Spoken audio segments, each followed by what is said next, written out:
Now, we're going to look at a few more of these, then you're going to have some time, a few more of these wonderful images and phrases.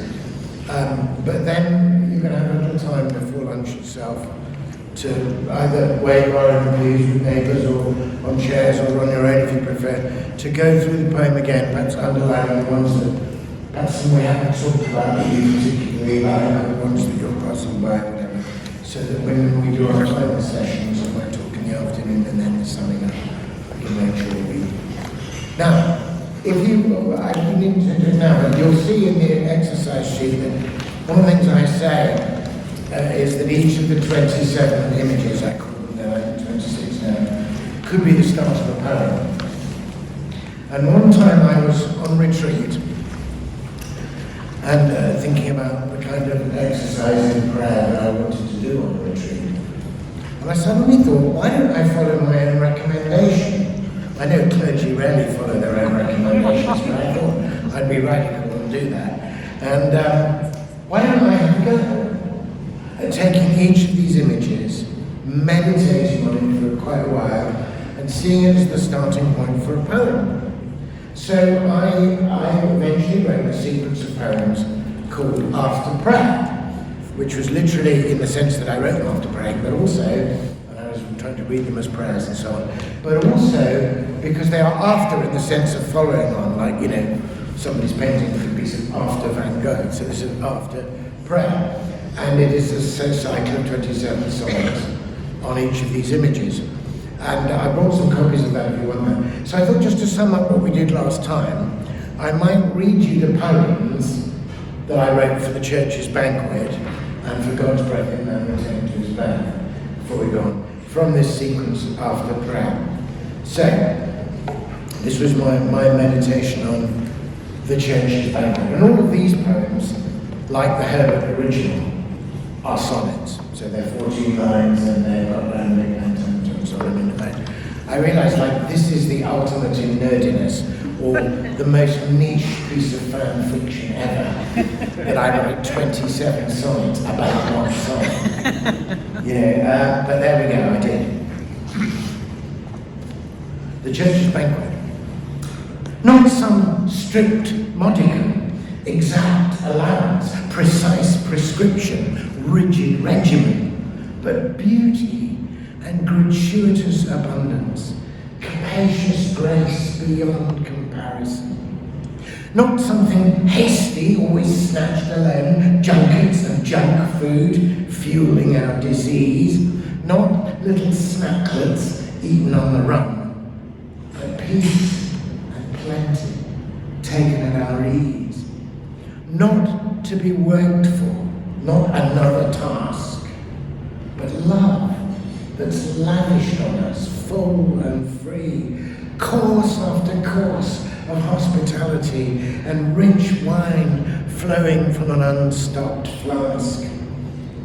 He paid the price before we reached the inn, and all he asks of us is to begin.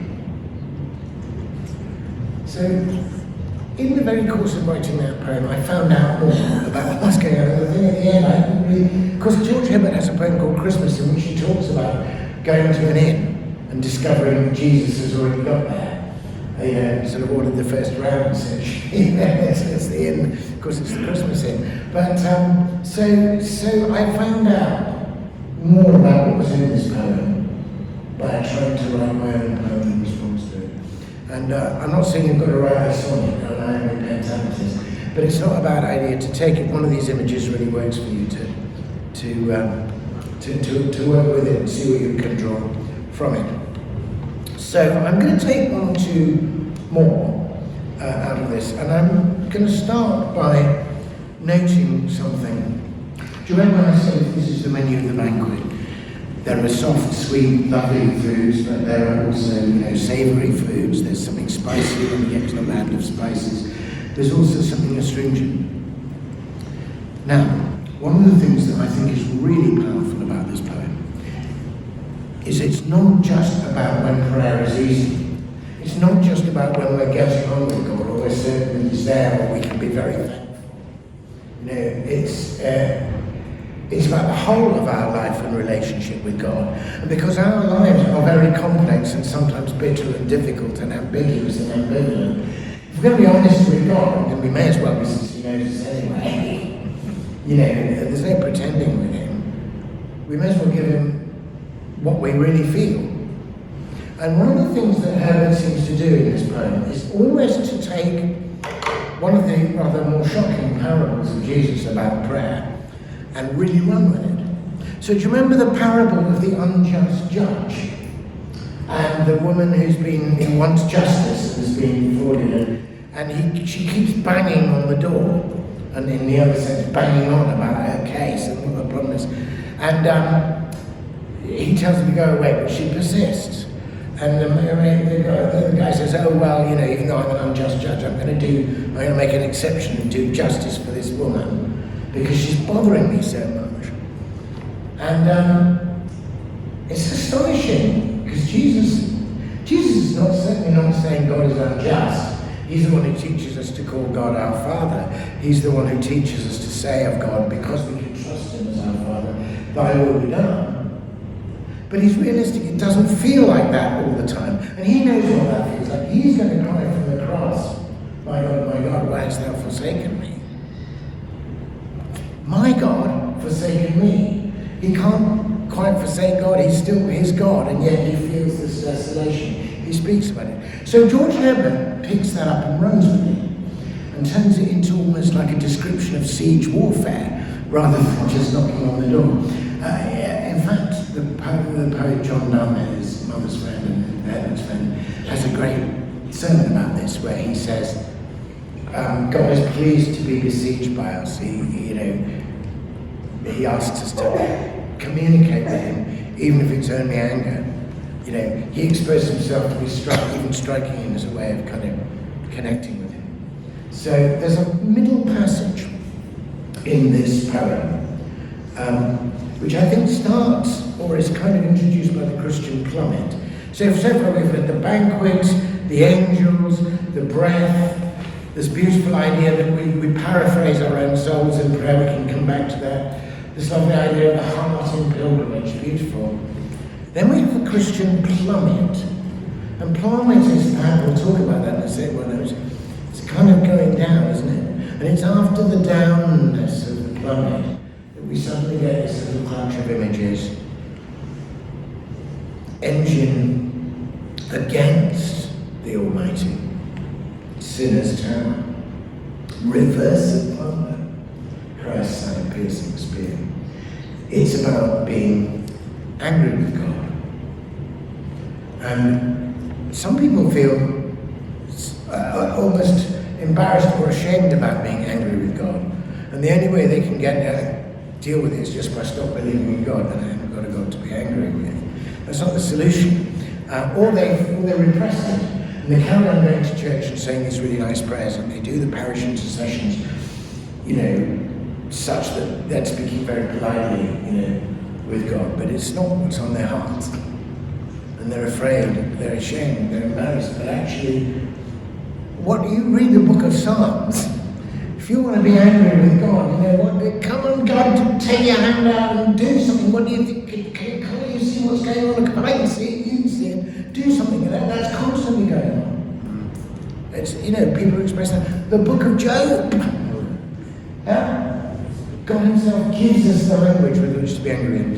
Now, just before we look at this, I'll quote you one of the poems. This poem is actually written up in tapestry, and it's hanging in the little chapel at Little Gidding. It's just wonderful. It's one of Herbert's shortest poems, and it's one of my favourites. And I think it goes right to why Herbert is such a good poet, why he's such an honest poet. Because he is, as you'll see, a both and poet, rather than an either or poet. So here's the little poem, it's not on handout. It's just called Bitter Sweet. It goes like this. Ah, my dear angry Lord, since thou dost strike, yet help afford, sure I will do the like. I will complain, yet praise, bewail, approve, and all all my sour sweet days I will lament and laugh. Amazing. The poem ends with the word love, and it starts, ah, my dear. But in between, you're doing these opposite things to me. And he just says, I'm going to give you as good as, you're going to get as good as you give here from me, God. You know? And amazingly, it turns out that God is robust enough, we don't have to tiptoe around him. But more than that, I think there's an immense significance in the sequence here, and particularly that this sequence ends, these two lines of bitterness and anger, right in the middle of the poem, or near the middle, but it ends with the spear. So let's just have a quick look at these, and then if I'm going to read you the poems I wrote about these, because that may help you. So let's just look at this. What is engine against the Almighty? So what does that mean? The scholars have given it some thought, a bit divided about it, but most of the scholars believe that this is a reference to this, some kind of siege engine. That this is the context is a siege of an embattled castle. And some people thought that it might be one of those siege towers that you build up and then you wheel it up against the castle. Although other people think the subsequent image, Sinner's Tower, might be that. So most people probably think, most of the scholars, that it's some kind of catapult that you wind up and you put all your stuff in it. And they're often, in catapults, they would fling back, folk from the battlefield. It was awful, But anyway, it's the siege engine against the Almighty. Prayer is an engine against the Almighty. Paradoxical thing to say. So then what does the next image mean? Ask the scholars. Sinner's Tower. Okay, there's divided opinion on this. And I don't think that you have to pick. There's a beautiful book about literary criticism called 7 Types of Ambiguity by a chap called William Emerson. And in it he argues that poetry sometimes deliberately uses ambiguity, not to confuse you, but because it intends to mean more than one thing at the same time. Because life often means more than one thing at the same time. So, in this case, Sinner's Tower, there are two schools of thought. One is that it is that siege tower you build and you wheel up against the thing, so hopefully you get higher, and you climb it up, with your shields up like that and pour into the castle. But the others think that it's a reference to the Tower of Babel. That is the Sinner's Tower. That is the tower where we think we can get to heaven by our own efforts and build up by our own bootstraps and assault heaven ourselves. So I draw largely on the latter of those in my own poem. So the prayer, but if it is the Tower of Babel, then that's not quite right, is it? Because God strikes down the Tower of Babel. But you may remember what happens if you reread the Tower of Babel story. Humanity says, let us make a name for ourselves. And then we're going to build this magnificent thing. And it's a very, it's a kind of exercise in pride and dominion. And of course they can't get to heaven, they think they can. But God notices it. And the first thing that God says in that Genesis account is, let us go down. God is already thinking about coming down to meet us where we are. So maybe in a sense we have to kind of exhaust all the other possibilities before we finally realize that we don't need to build the tower. But prayer can become something that there's this humongous effort. If only I keep adding yet one more clause. If only I can sing Majesty one more time. You'll finally hear. I love Majesty, it's great chorus, but do you know what I mean? And maybe we need to try that a little bit before we finally stop trying and we let God be God and he comes down and finds us where we are. So that's some thoughts about what Sinner's Tower means.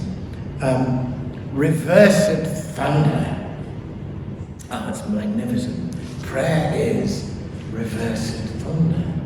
So I think what Herbert's playing with is the kind of almost cliched idea of God the great thunderer, like Zeus throwing down lightning bolts. And you do get a bit of that in the Old Testament too, when they get to Mount Sinai and Moses is going up. There's darkness on the top of the mountain, and there's thunder, and this is kind of slightly scary in the sense that God is thundering at you. But Herbert says, okay, you want to thunder at me, I'll thunder at you. I'm going to throw the thunder out the other window. I'm going to fling back your lightning bolts. I'm going to give as good as I get. And that may be a much better way to come to, in the end, to a closer and franker and freer and more honest relationship with God than tiptoeing around and whispering. There is a place for tiptoeing around and whispering as well. So there we are, reversing thunder. I think all those images, engine, tower, reversing thunder, are all drawn from kind of big-scale siege warfare. And some people think the reversing thunder is a particular allusion, not just to the idea that we thunder up at him, as opposed to his thundering down at us, but some people think because of the sinner's tower and the engine, the siege engine, that it may be a reference to cannons, that's our kind of thunder, that these thunderous cannons are fairly new. And it's very terrifying. Some people, when cannons and gunfire generally were invented, a lot of the theologians were pretty uneasy with this. They felt it was something hellish that we shouldn't really be having at all.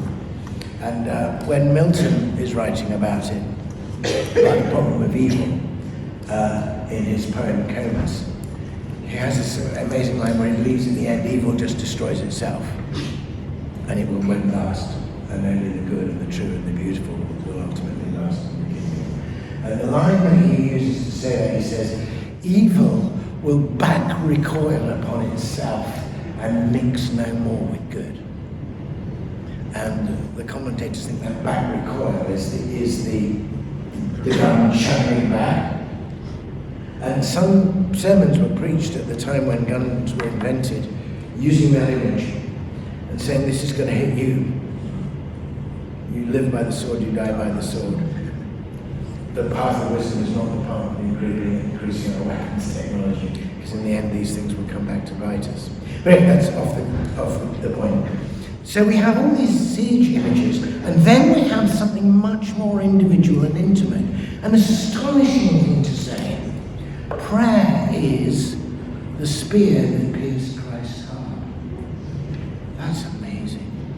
That really is amazing. I have a feeling this idea of piercing prayer that just like a spear goes right into the heart of God because it's going into the heart of Jesus. I wonder if George Herbert he certainly was in the right place at the right time to have seen the first productions of the Tempest, what was thought to be Shakespeare's last play. At the end of that, when Prospero, who's being played by Shakespeare, comes on the stage without his robes on, and he asks essentially to be released by applause from his little epilogue. He says, a beautiful thing, my ending is despair, unless it be relieved by prayer, which pierces and assaults mercy itself and frees all faults. There's a piercing prayer that sets me free, and I think Herbert picked that up. But something has happened between reversing thunder and Christ's side-piercing spear. It's almost saying, no, if you want to come at me, you don't have to besiege the castle. I'm already down here. I'm open. I'm woundable. Come to me as I am, as vulnerable as you are. And there's something very intimate about that piercing. So, with your permission, I'm just going to read you now the sequence of the sonnets that I wrote from the Christian plummet through engine against the Almighty, sinner's tower, reverse and thunder, Christ's side-piercing spear. And before I read the plummet one, I think all that hard stuff that we've just been through comes after plummet for a reason. Because I think it's when we've plummeted down, when we're depressed, that we can then suddenly become deal with all this signifying and politeness that we have anger. It's a matter of the question is anger turned the wrong way? It's anger turned inwards. Anyway, what did Herbert mean when he said prayer is the Christian plummet? Certainly, he had the idea. Plummet, of course, is the name for the piece of lead at the end of a line that you use for sounding the depths in a ship. And the word plumb is the same as the word plumber. It means lead. So it's a piece of lead, right? That's the Latin word for lead. So you may remember this is the great age of discovery. People are sailing into literally uncharted waters.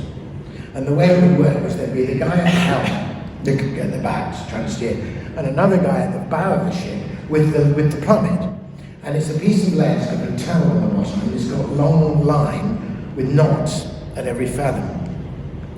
And he lowers it down tentatively into the waters, feeling the line all the time until it touches bottom. And then you know how much water you've got under the keel. And he's been counting the knots as they go past, and he says, "Full fathom 5 by the mark." And the helmsman knows, you know. And Shakespeare says, "Full fathom 5, thy father lies, and his bones will God away." So, that's what it was. And then he'd haul it up again, and he'd lower it again. Most scholars think that's what he means by the Christian plummet. He's alluding to that. And that makes sense, because just as a ship is sailing into completely uncharted waters, so are we. I mean, we know absolutely nothing about the future. Literally nothing. As Heathrow Airport discovered yesterday, you plan for a normal day, you don't get it. We know nothing. I used to be very excited as a small boy watching Stingray when they had the slogan was, "Anything could happen in the next half hour." You've got water over there. Now I'm a grown man, I'm rather alarmed at the prospect that anything that can happen in the next half hour. But we are sailing into the unknown at every moment. But we have a God who knows and loves us. And although we're not there, he is. He promises to meet you. He doesn't say, "I am the Alpha, I am the Omega." Whatever else happens, we will be in the hands of God. And we let down, as it were, the plumb line of prayer and try and sound the depth and remind ourselves that we're held afloat by God, you know, the everlasting ones. That's what I think he means. He may also mean the Old Testament image of the plumb line. That if you have a line, if you're a builder and everything's a bit wonky, and you want to know what vertical is, you hang a plumb line and you line things. And prayer certainly helps to get things straight, doesn't it? It just reorients you on what is good and what is not good, and how to try and set things right. You know, sometimes something's gone awry in a relationship and you're kidding yourself. But you go into prayer and you see the plumb line and say, "Oh no, that's a bit wonky, I need to sort that out. I need to apologise. I'm going to put this right." So it's plumb centric. So this is the sense of the plumb line. But when I read this, I knew that stuff. But I just found myself so glad that George Herbert put the word Christian and plummet next to each other. That he thought there could be such a thing as a Christian plummet. Because I do sometimes plummet myself, in the other sense that I just suddenly feel deeply depressed for no apparent reason. It can be a bit debilitating to just plummet down. We have bits like that, you know.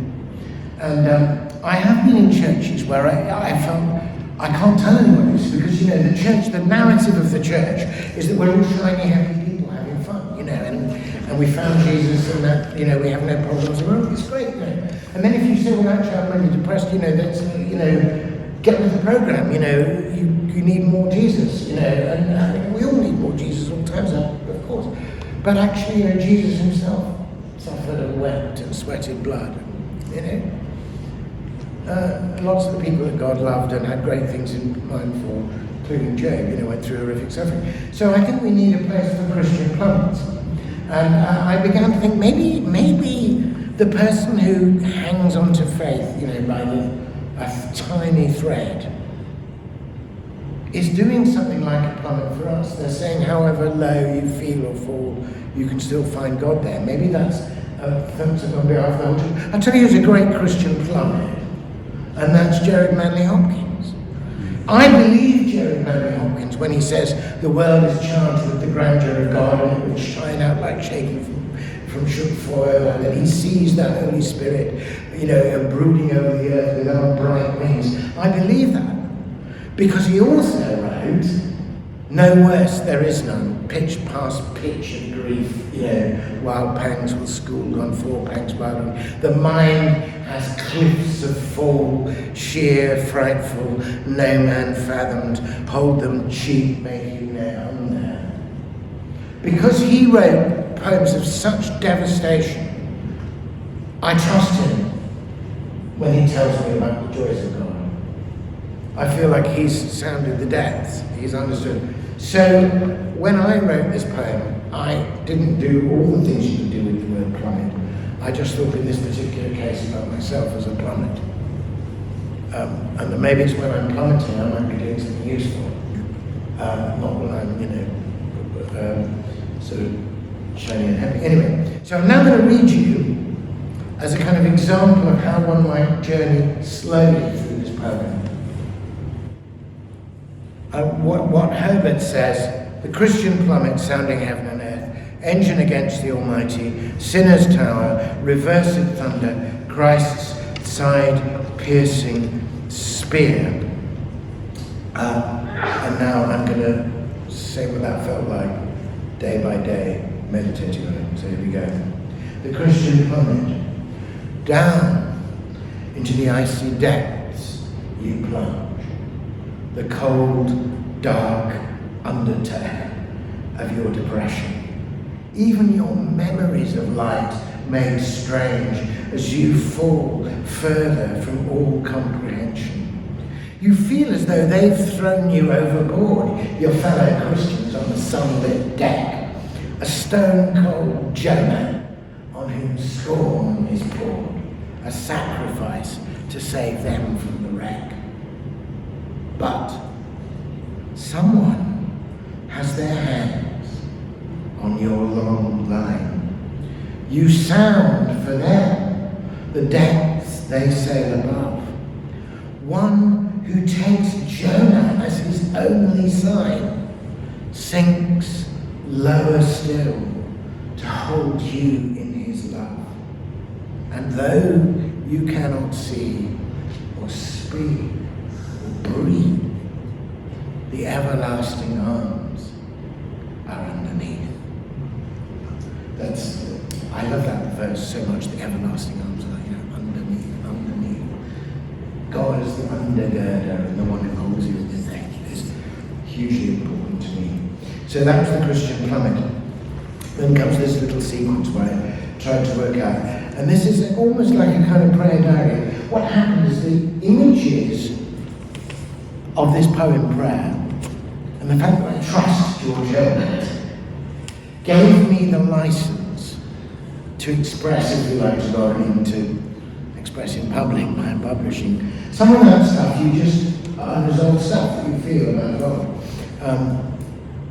And I put it in the first person plural sometimes, because I think it's true for all of us, and sometimes in the first person singular.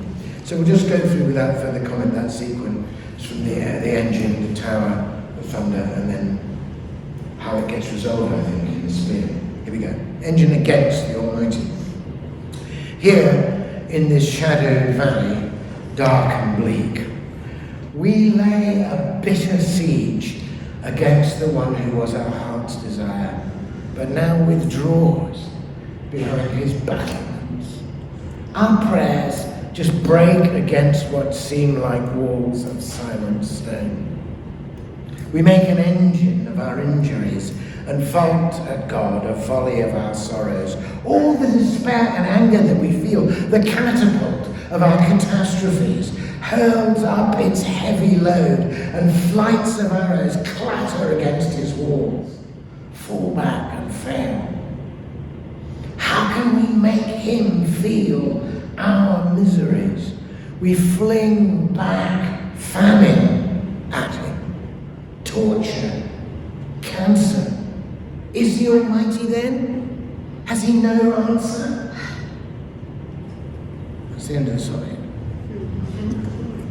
Like it's not the end of the sequence.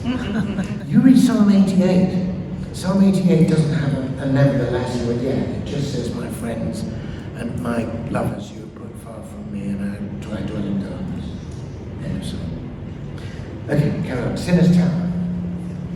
Exhausted by my own siege engine's roar, the clatter and the rattle of my prayer, I drop defeated at his bolted door and sink a while in silence and despair. Is there another way to come at him, who seems so distant in his might and power? I have no wings to rise like seraphim, so I begin to build the sinner's tower, returning to that folly back in Babel. Effort and elevation are my aim, as though by my own powers I were able to override the nameless with a name. But just before the summit and the crown, a voice in darkness calls, let us go down. Now reversing thunder. This light is muffled, muted, murky, dense, thick with the threat of thunder unreleased. The clouds are darkening, the air grows tense, the coming storm is lowering in the east. Something within me trembles too and pales, and no one sees the brooding darkness there, or feels the tension building between poles of faith and doubt, of vision and despair. Everything deepens, gathers to a head. I don't know if you felt that before the thunder comes. Everything deepens, gathers to a head, anguish and anger at my absent God, until the charge of all that's left unsaid leaps out at last to find its lightning rod. But even as the skies are rent and riven, I find that lightning rod is earth in heaven. He takes what I have to do. I'm not just the lightning coming down and going to the earth. Somehow, he's united heaven and earth. So all those besieged embattlements, and then I turn, and as I came to write this last poem in this particular sequence, Christ's side-piercing spear, I had this very distinct vision, because I'd imagined the cost. I mean, you know how you just go through your prayer life. Sometimes when God is distant and difficult, you know, he's been walking with you, felt very intimate, and then you go into your prayer life, you go into your study or your little chapel or hut or wherever you go to pray, and it's like you're in a vacuum. You just don't feel, but you keep trying. Anyway, I built up this thing of, you know, he's bolted his doors, he's, you know, and I really had over 3 or 4 poems this picture of this great bloody castle, you know, and the rattling of the arrows falling uselessly against it. And the image that came to me as I came to write this final sonnet was it was almost like literally, sort of pantomime, he's behind you. You know, the guy I thought was up there is actually so that's how this came to resolve. Let me read you Christ's side-piercing spear. For all the while I held my heads at heaven, believing I besieged the battlement of God's invulnerable heart and haven. I strike at emptiness, at my own bafflement. I shake my fist in fury at the shadow. For he is not like us, nor are his ways like ours. He left that heaven's haven long ago and broke our siege. A voice behind me says, why do you weep and rage at heaven above? I have come down to die here in the dirt. Your wounds have wounded me, for I am love. And in my heart I hold your deepest hurt. Oh, turn around, return, and face me here. Your slightest prayer will pierce me like a spear. And again, just by reflecting on Helen's prayer, I learned something. I kind of knew I stand and recite the Nicene Creed like everybody else in church, but like, it's such a radical thing to say. And so much of our imagery is to do with, God up there, thundering away. We still haven't really cottoned on to the fullness of what it means that he was made flesh and that he made himself vulnerable. For us, it's a kind of extraordinary thing. I mean, in my role as a chaplain, I always loved it when I'd have a conversation with a student and they'd start by defiantly saying, I don't believe in God. And I'd say, oh, great, well, which God don't you believe in? And I might not believe in him. And they say, I don't believe in some guy up there, with the white beard, that's sitting on the cloud. And I say, well, I don't believe that either, That's now let's talk. And there's a sense in which there's an idea of God as this kind of, invulnerable thunderer. But maybe we have to work through that. Maybe we have to do our thundering back before we finally hear a voice behind me says, I have come down. And the need to turn around, that's what I think that's one of the things that Lent is for. So there's a little section of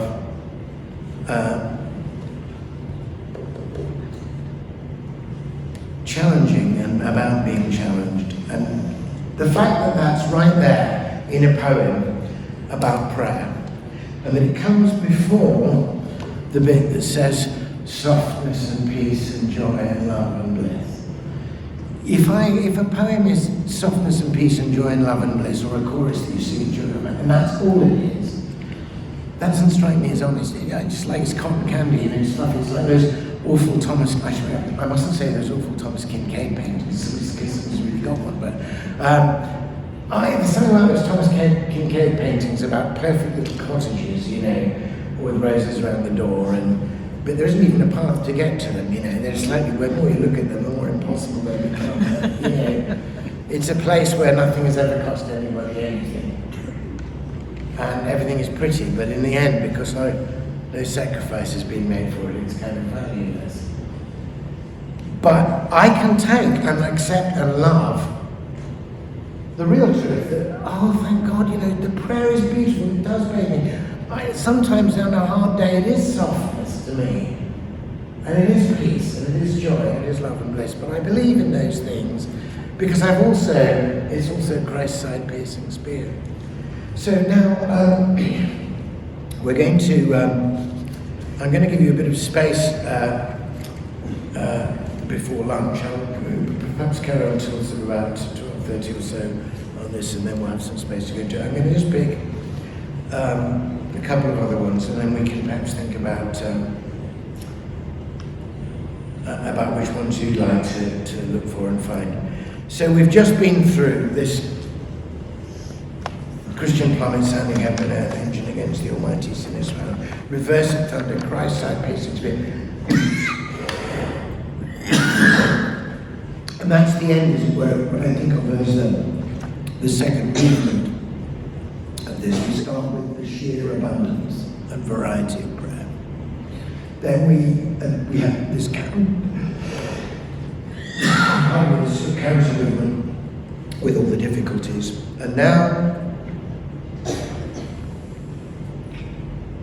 he's going to return us to the beautiful things about prayer. But it's a deepened return, because it's a return that has to deal with all the difficulties that we've just heard. And interestingly, the metaphor that Herbert uses here is drawn from music. And music, we know, was really, really central to George Herbert's life and experience. He was a musician. He played the lute and the viol. He sang, we're told, very beautifully. He used to walk from Bemerton to Salisbury once a week to hear the choir in Salisbury sing, and then to go to his friend's house and sing madrigals. And because there's a famous story about the time he was late and bedraggled for the thing, because he'd been walking and he saw a man's horse had fallen into a ditch, and he stopped to help the man, out with the horse, and then he and the man both got pulled by the horse into the ditch, and it was incredibly difficult, but eventually sorted it out. So Herbert, who was a very dapper dresser and very neat and precise, showed up looking completely a mess, and they said, "Oh, why did you miss the music?" And they couldn't understand. Like, why would you miss this thing you love to help some anonymous, he was a gentleman, he wasn't, this was a peasant, why would you even notice this? But Herbert, of course, has been deeply converted by Jesus the whole time, so he knew better. And Herbert famously said, "I have not missed the music that you've, I couldn't have with you, but the memory of this, helping this man, will be to me music at midnight." And of course, Music at Midnight is the title of a really brilliant biography of George Herbert by John Drury, which I recommend. So music, really important to him. So right in the middle of the poem, if you think of a sonnet, sonnet's 14 lines. So if you had 7 and 7, they often divide as 8 and 6. The 2 lines, the 7th and the 8th, are, if you like, the hinge lines of the poem. They're the 2 central lines of the poem, and he gives them both over to music, and in each case he gives a whole line to an image, which again means it's important. So let's look at these 2 lines. The 6 days world transposing in an hour, a kind of tune, which all things hear and fear. So prayer is the 6 days world transposing in an hour. Prayer is the kind of tune which all things hear and fear. Now, that's a really interesting idea, prayer as transposition. Let's start though with the more immediate question of what does he mean by the 6 days world? Well, I think 2 things happen here. The 6 days world is literally the world, the whole world, the world that in Herbert's view God made in 6 days, right?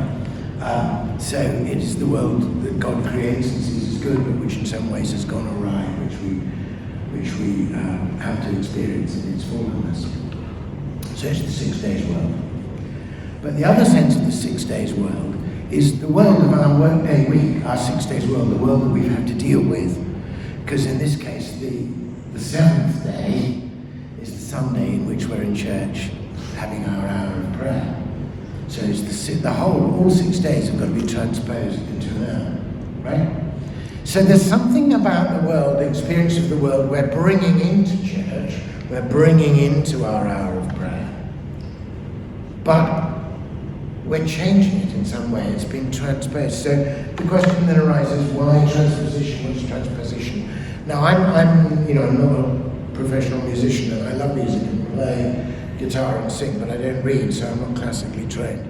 But I just hanging around with choirs in Cambridge long enough, you pick a little bit up.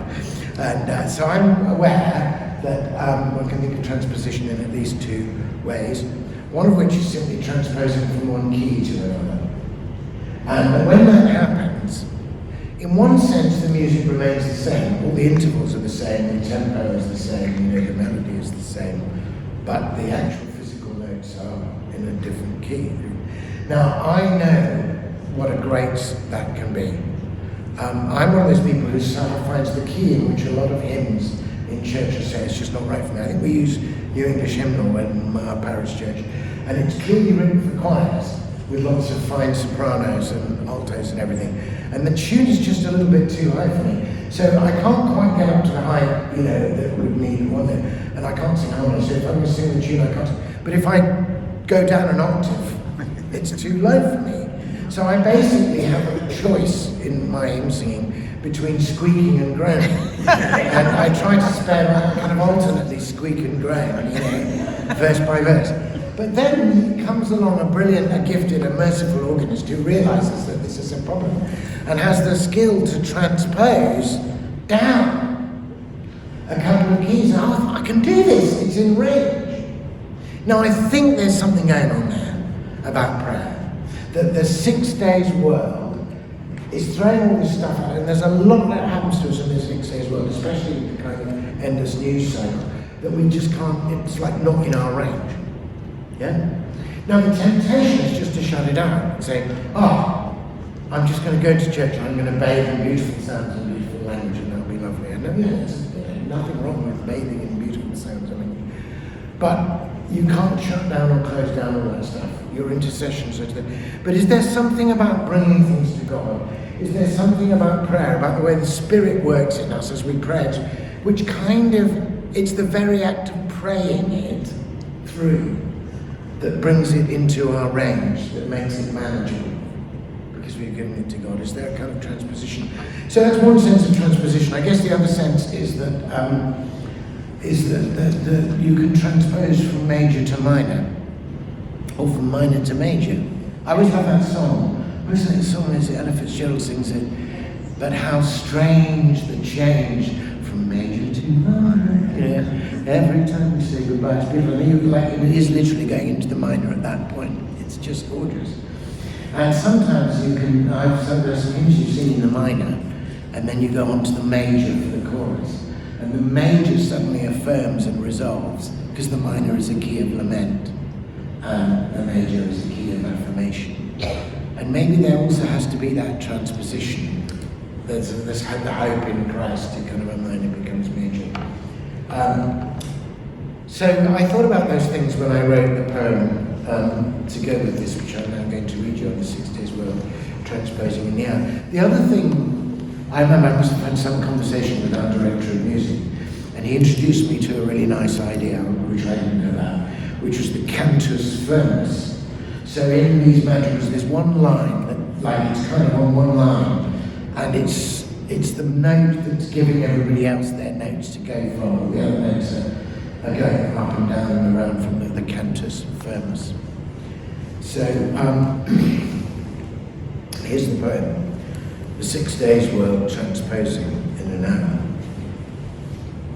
24/7 in the 6 days world, in endless cycles of unnerving news, relentlessly our restless hurts are hurled through empty cyberspace. Is there no muse to make of all that pain an elegy? Or in those waves of white noise to discern Christ's inner cantus firmus, that deep tone that might give rise at last to harmony? We may not seal it off, or drown it out, or close our hearts down in the hour of prayer, but listening through dissonance and doubt, wait in the space between until we hear a change of key, a secret chord disclosed, a kind of tune, and all the world transposed. So again, maybe that's a helpful image to you. If you felt like you've been dealing with a lot of dissonance, well, can I find somewhere in a verse of scripture, somewhere in something I've heard Jesus say, a note out of which all these things can be harmonized, and then come on to a kind of tune. Now, I've already mentioned John Donne.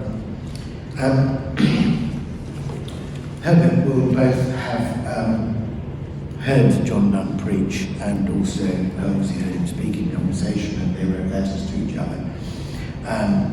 Copies of Donne's sermons were quite often printed and distributed within his lifetime. So Donne has an amazing sermon in which he uses the metaphor of music and of tuning, and tuning up particularly, to describe the whole problem of evil and the fall. And he says something like this, I didn't make a copy, but I can probably remember it in my head. He said, when God created the world good, he made it of such a harmony, such a coordination, such a consinity of parts, consinity being a word that Donne just made up, that it was all in harmony and in tune. But he says, we may say that the treble strings were the first to be disordered and go out of tune. The angels and men, the highest thing, that went out of tune. And because some of the strings, but then the whole instrument gradually got out of tune, even though it's describing the falling, our fall from the angels. So and then Donne goes on to say that you need a pure note somewhere to tune the whole instrument up, and you need to know what it is. If you can get one string in tune, then you can tune the rest of the instrument up to that. And then done terms consciousness. So God put into this great instrument, this cosmos, a new string. And the new string is the Messiah, the new string is Christ. And this is always perfectly in tune. It sounds out the true note of God. And our work and our thing is to listen to Christ, to hear that note, and then we can tune back up to that note. And we see in Christ what a human being is really meant to be. It's a beautiful idea. And it's all to do with listening and striking. Hear the note again that Christ, I cannot change my note. And the fact that this is more than an idle sermon illustration for Donne, we know, from his great poem, Hymn to God, in my sickness, which when the plague came to London, and he was a priest in Southwark, this is before he was Dean of St Paul's, everybody who had friends in the country was just leaving, it was like lockdown. But he stayed in his parish, and that's when he wrote the famous thing about, he would hear the bell going, and he'd often ring the bell himself, if there was a funeral, all these people dying of plague. Do not send to ask to know for whom the bell tolls. It tolls for thee, it tolls for every man. Any man's death diminishes me. All that he wrote. And then he got it himself, and he had the symptoms. In fact, he didn't have the plague, but he thought he did, and his doctors thought he did. So he wrote this poem called Hymn to God, in my sickness, which he thought was probably the last poem he was ever going to write. And you may know it starts like this. Since I am coming to that holy room, where with thy choir of saints forevermore, I shall be made thy music, I tune my instrument here at the door. Amazing! To think your life is tuning up. It doesn't even say I'm coming to the holy room where I shall play thy music, but like I shall be made thy music. I want to become music to God. So I tune my instrument here at the door. So I think that is in the 6 Days World, transposing it now, and indeed a kind of tune. So I ended my 6 Days World poem with the words a kind of tune, and all the words well transposed. So this is the poem on a kind of tune. So I'm thinking of the line, a kind of tune which all things hear and fear. What is that? Now in this poem I'm thinking about something that both Herbert and Donne believed in literally, and I think we can certainly see the poetry of, and you probably know about it, and that's the idea of the music of the spheres, that all the stars as they turn are singing and making music, and that there is this heavenly music, and the angels are singing constantly, but we can't hear it. You may remember the bit in Merchant of Venice where they talk about there, where it says, sit Jessica upon stone, look how the floor of heaven is rich inlaid with patines of great bright gold. Remember that? There's not a one bit in his sphere he sings, still choiring to the young-eyed cherubim. But because this muddy vesture that grossly clothes us in, we cannot hear it. We have it in the hymn, don't we? About how at Christmas, for a moment, the things lifted, and that's why we hear the heavenly music. Angels bending near the air to touch the harps of gold. So, the idea that the whole cosmos is resonant with a kind of divine music, which most of the time we can't hear. But Herbert thinks that when we pray, we're tuning. If Herbert had known about tuning radios, he would have used that as a metaphor for sure, about we're tuning into the tune. He would have done that. Anyway, here's my take on a kind of tune. A kind of tune, a music everywhere and nowhere. Love's long, lovely undersong, a trace in time, a grace note in the air, born to us from the place where we belong, on every passing breeze and in the breath of every creature, all things hear and fear.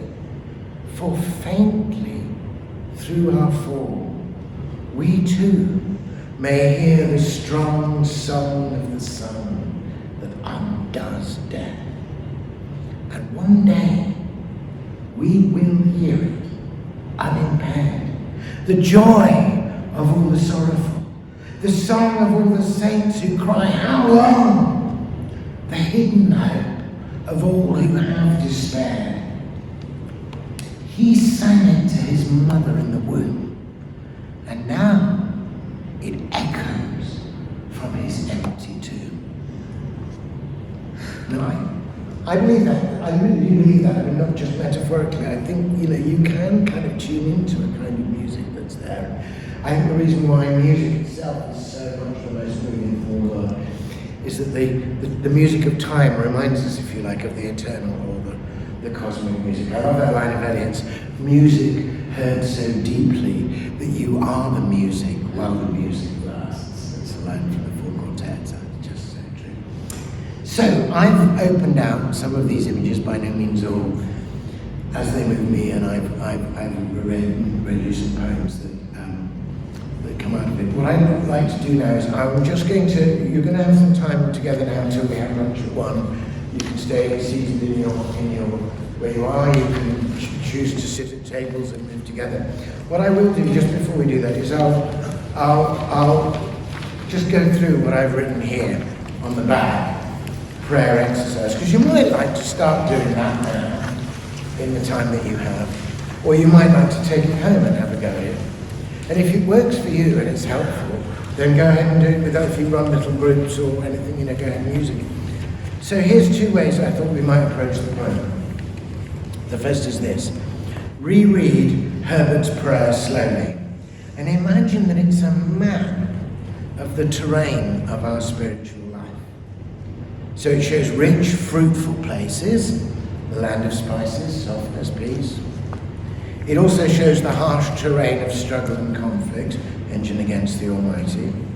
It has places that are full of allure and mystery, the Milky Way, the bird of paradise, and places that are scarily unknown, the Christian plummet. Places that are deeply personal and touch your inner wounds, the soul's blood. Places that are shared in public, the church's banquet. See if you can draw your own personal pilgrimage on the map of the poem. Where have you been over the last few years in these different regions? Where are you now? Where would you like to be? Use the images that represent where you would like to be as a starting place for your own prayer and meditation. Imagine them as vividly as you can and ask God to take you to that place in your prayer. That's one way of approaching it. Here's another one. It's not 2 really. Each of the 27 images in this poem could be the starting point for a new poem. When I wrote this, I had no idea that I was going to do this. I wrote this years ago. I was going around retreats, giving other people their homework. So maybe I should do this myself. Either write your own poem around the image that calls most to you in prayer, or write your own version of prayer with a list of images that represent your experience. This is really interesting. It's a list of images. You can do that. And then I did do this. I was leading a retreat once, and we had a lot of big space in the afternoon and a lovely garden pool, and so I did this. And I thought, well, I might as well have a go, when we all report back, I'll do it. So I wrote a listed poem, and I love walking in the countryside. So this is my own version of prayer, using images drawn from walking in the countryside. Where would you draw your images from? And the interesting thing when I wrote this poem is that I suddenly realised that lots of things that if I just listed features of a walk in the countryside, it was amazing how many of them were actually emblems of prayer. Like just the obvious one. Often when you're looking for the footpath and you're on the map, it tends to start at the end of a dead end. There's a bit of road that goes down to a dead end. There's people who dump stuff and there's rubbish blowing about. It's extremely unpromising. And then you finally see the tangled over the overgrown the sign that says public footpath, and you step through the gap in the hedgerow at the end of the dead end road, and suddenly you're in this beautiful place and you're walking, So the opening line of my poem was a hidden path that starts at the dead end. Oh God, that is so true of praying. The number of times when I could have prayed earlier and should have prayed earlier, but I keep stubbornly doing my thing until, whatever bit of my life it is I'm screwing up at the time, I finally come to the bit that says dead end. So, maybe I should pray about this. Yeah, maybe you should. So I just read this and then we'll go off into our spaces. So this is my listing poem. You could easily, in the next half, write your own. A hidden path that starts at a dead end. Old ways renewed by walking with a friend and crossing places taken hand in hand. The passages where nothing need be said, with bruised and scented sweetness underfoot and unexpected birdsong overhead. The sleeping life beneath a dark-mouthed burrow, the rooted secrets rustling in a hedgerow, the land's long memory in ridge and furrow. A track once beaten and now overgrown with complex textures, every kind of green, land and cloudscape melting into one, the rich meandering of streams at play, a setting out to find oneself astray and coming home at last, a different way. I kind of wrote it without thinking about it, and I have fun going up and saying, oh, is that bread? Yeah, it kind of is bread. Tweaking a little bit, making it more like bread. So those are some ways you might take either in the time today or later on to do. We'll have a break now and then we'll have a lunch at 1. And if there are ones you're particularly interested in using my final talk for, because it's obviously we haven't done all of them by any means, or you want to come back, and say there's another thing going on there that you didn't spot, then I'm most happy to learn because there's so much more to find in this break. But thanks for listening thus far, and feel free to go to the tables or to stay as you are to do that.